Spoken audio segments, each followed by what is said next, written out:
Did you ever wonder, how safe is your data? Is your personal information at risk? Well, with the explosion of cybercrime, Meraki has developed a cloud infrastructure as a weapon that is designed for users of all skill levels, from beginners to experts. There are three things that tie all networks in common, and that's confidentiality, integrity, and availability. And today, I'm going to show you how you can use these tools to help harden your network. When securing a network infrastructure, it is important to have complete visibility of your entire network.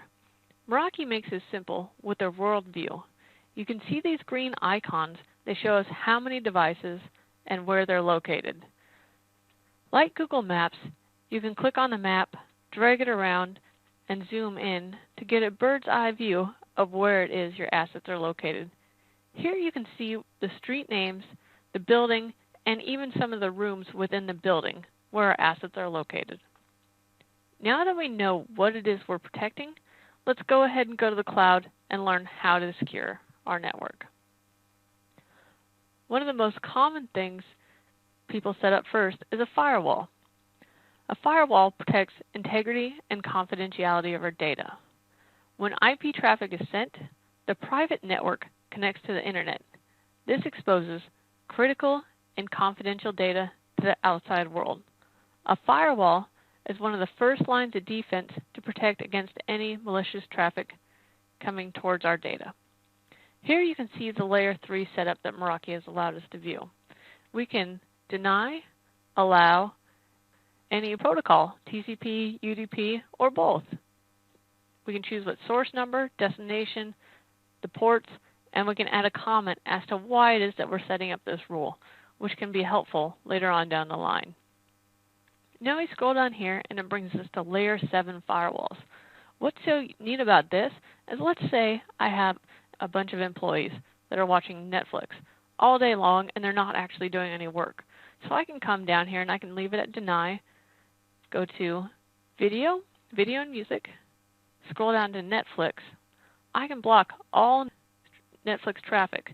My users can still watch videos that might help them with their job, but this allows them to be more productive in the workplace. Now that we have set up the firewall, let's go ahead and authenticate our users with access control. You can see here we have a leave page. The only reason we have this is because it's a demo network, and I'm not actually saving any changes that we're making. In real life, you wouldn't be seeing this if you saved your work. Here we have the access control.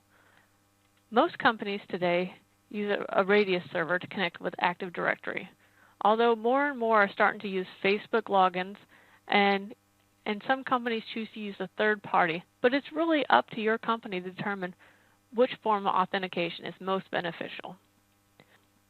Now that we've set up how a user log in, let's go ahead and see what they're going to see. So we can come down here to the splash page. This is the page that your user is going to see when they click on the browser or turn on their computer. You can put the company logo, set up any messages, slogans, or legal disclaimers. You can even change the color of what it looks like. This is just make your environment more friendly to your customer. Now that everybody's on the network, let's say Steam just came up with a brand new game and it's slowing down your network because everybody's playing this game. Well, we don't want to stop your users from being able to play this game, so what we're going to do is something called traffic shaping. So traffic shaping is where I limit the amount of bandwidth for a certain program. So here I can come down here to create a new role. You see where the add button. Let's go ahead and select add, go to gaming, and here we see Steam. So I still want my users to be able to play their games, but maybe just not as much, so that my network runs smoothly and fast. I can drag this cursor, bring it down to kilobits or megabits. Let's go ahead and leave it at 1 megabit for an hour. We can set it for daily or weekly. It's really up to you as to what your company policy should be. Then I would go ahead and save the network. Earlier, we took a look at a giant map that showed us where all of our assets were. This helps us with availability.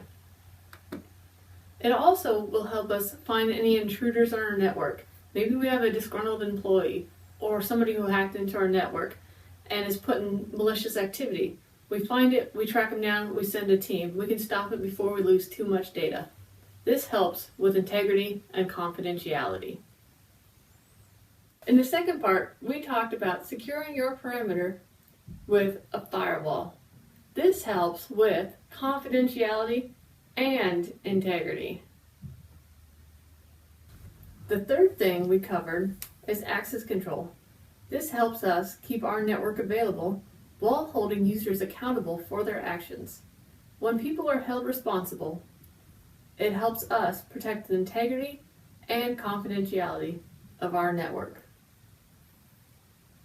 Finally, traffic shaping stops individuals from bogging down the network. This makes it available to everyone. In the past, it has been difficult for a company to set up controls that could harden a network to help ensure confidentiality, integrity, and availability. Meraki has taken the difficulty out of hardening a network and is constantly making an effort to incorporate ideas from their users. Meraki makes protecting the rights of each person so simple that everyone should be safe.